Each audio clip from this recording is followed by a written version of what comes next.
Muy buenos días, muchachos. Es necesario que volvamos a retomar el trabajo de nuestra materia y para eso es la actividad que vamos a realizar. Pero pues no sin antes que yo les dé la bienvenida a pues a este portal, a este trabajo y que recordemos que ustedes desde su casa estén colaborando, estén realizando la cuarentena. Ya sabemos el por qué, ya lo realizamos en clase, ya revisamos, platicamos incluso la naturaleza de esto. Es donde cuando nosotros trabajamos desde casa, mantenemos ese aislamiento, podemos colaborar a que el virus no tenga hospederos en los cuales habitar y así nosotros colaboramos deteniendo la contaminación de los virus. Bueno, entonces, bajo ese razonamiento, donde nosotros tenemos que entender que es muy importante el trabajo desde casa, pues vamos a darle continuidad. El día de hoy vamos a tomar nuevas temáticas, pero por supuesto que es necesario que planteemos algunos puntos del trabajo que ya se realizó. Primero, puntualizar que los trabajos anteriores de las 2 semanas previas a las vacaciones fueron ya registrados y están calificados. Yo puse como límite que entregarlos el día 20, es decir, el día de hoy a las 7 de la mañana. Y todos ellos, los que los entregaron así, pues están puntuales, son considerados puntuales. Aún así, si alguien faltara de entregar, entréguenlos. Estamos en la apertura para que ustedes lo entreguen, tengan algún trabajo registrado para mejorar su calificación. Otra cosa que es muy importante también puntualizar es que la dinámica de trabajo que vamos a plantear va a ser exclusivamente para estas 2 semanas, del 20 al 30 de abril, donde todos los trabajos se van a entregar por la plataforma Classroom. Ahí mismo yo les voy a establecer las características estipuladas para cada una de las actividades. Y también decirles que el trabajo que hemos estado planteando, bueno, vamos a referirnos a 2 sesiones de 2 horas cada sesión y corresponde a lo que sería una semana de nuestro trabajo. Por supuesto que espero que las actividades como yo las programé permitan esa disposición, esa duración del trabajo. Sí necesito que tengamos puntualizados unos requisitos de entrega. Cuando ustedes entreguen un trabajo, no importa si es digital o si es a mano, es necesario que incluyan las siguientes características. Yo puse en este ejemplo el tema, no importa el tema del cual estemos hablando, sí es importante que ustedes lo pongan ahí en su nota, que nos pongan la fecha en la que estén ustedes elaborando el trabajo. El nombre es muy importante de quién está entregando y el grupo y el número de lista. Todo esto es para que cuando yo reviso las evidencias que ustedes me suben en Classroom, bueno, pues pueda tener la certeza de a quién le estamos adjudicando este trabajo. No importa, insisto, si es digital el trabajo, sí es muy importante que también dentro del mismo formato digital ustedes pongan su nombre y así podamos calificar la autoría de quién está entregando el trabajo. Bajo esa dinámica de trabajo de estas 2 semanas, bueno, pues es necesario que iniciemos el trabajo que vamos a realizar. ¿Cuál es el tema con el cual vamos a continuar? Nosotros vamos a desarrollar ahora el trabajo del bloque 3, que se refiere a la herencia genética. Si ustedes revisan su temario, ahí está marcado estos temas que vamos a desarrollar. ¿Qué es la herencia genética? Bueno, pues sin duda es cómo los padres transmiten sus características a los hijos. Y afortunadamente se ha clasificado en 2 etapas, en 2 épocas, en la genética mendeliana y la genética post-mendeliana. Vamos a encontrar que en honor a un individuo, a un señor que trabajó al respecto, es que podemos tener el parteaguas de la historia dentro de la biología. Vamos a referirnos un poquito de qué pasaba en este aspecto. Antes de Mendel, de Gregorio Mendel, del cual vamos a hablar hoy, ¿qué creían las personas de ciencia, el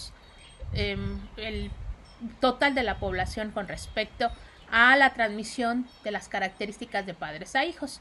Bueno, pues se suponía siempre que las características se transmitían de padres a hijos cuando se juntaban o se mezclaban los fluidos corporales. Y una vez que estos se mezclaban, pues ya no se podían separar. Por tal razón, los descendientes, los hijos, tenían una mezcla de los caracteres de los papás. En la imagen podemos nosotros observar cómo las personas que veían a los peces que depositaban sus huevos y los machos depositaban el esperma, sus hijos, sus descendientes, tenían una mezcla de estos caracteres de ambos progenitores. Había otra teoría que se llamaba pangénesis. Esta decía o se basaba también en hechos que observaba la gente, por ejemplo, cuando tenían flores rojas y otras blancas, y las flores que resultaban eran unas flores de color rosado. Esta teoría de la pangénesis tiene mucho tiempo, en la cual se estableció Anaxágoras, Demócrito, incluso Hipócrates, la apoyaban y creían en ella. Por supuesto, no se habían desarrollado algunos otros conocimientos, que fue lo que hizo Mendel para poderlo esclarecer. Vamos a hablar un poco más adelante de cómo es que desarrolla este proceso. Es más, dicen o afirman los científicos que si Charles Darwin, que es más o menos contemporáneo de Gregorio Mendel, hubiera conocido la teoría que plantea Mendel, pues hubiera tenido una manera más convincente, argumentos más válidos para poder explicar su teoría de la evolución. Pero bueno, aún así, Charles Darwin, con el conocimiento que tenía, él apoyaba la pangénesis, y la genética surgió un poco después de ellos. Entonces, bueno, vamos a continuar.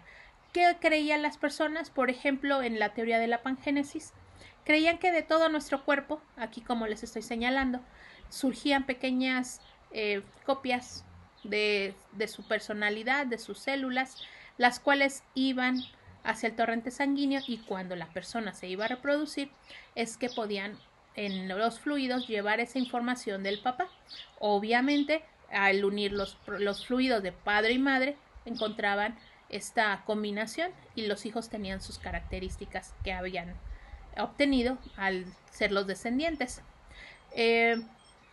Otra convicción que se tenía en la época era una teoría que se llama la teoría del uso y el desuso, es decir, lo que se usaba prevalecía y lo que se dejaba de usar desaparecía. Pero un señor que se llamaba Weismann, de apellido Weismann, él refuta, él dice no puede ser cierto, con un argumento muy sencillo. Imagínense que tenemos un ratón al cual le cortan la cola, y los dos progenitores que con la cola corta se cruzan y tienen a sus hijos, tienen una descendencia. Estos hijos pues van a nacer con la cola larga.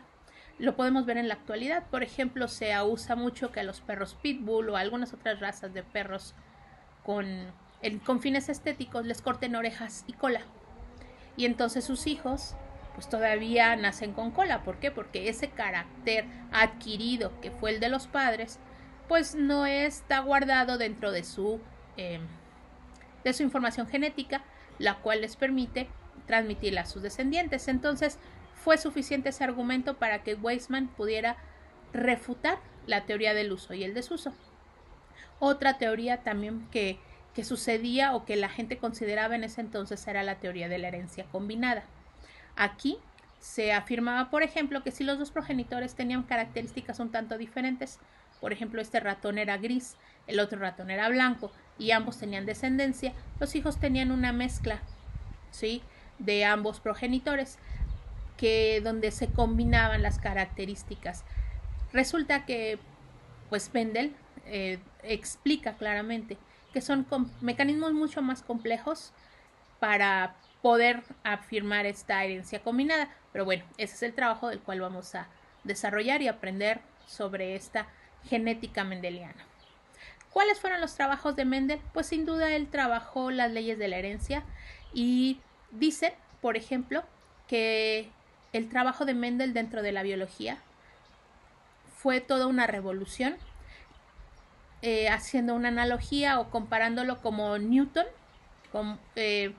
Las leyes de Newton revolucionaron la física, de igual manera las leyes de Mendel revolucionaron la biología.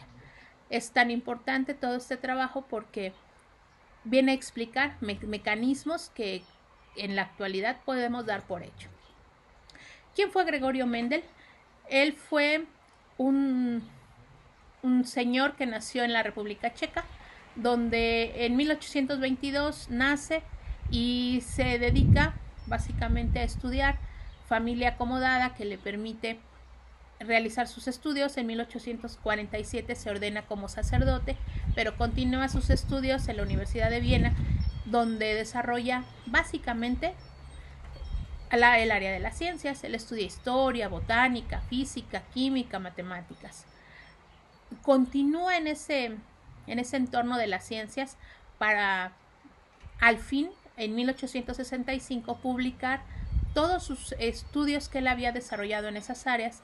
Los publica en un trabajo que se denominó Experimentos sobre hibridación de plantas.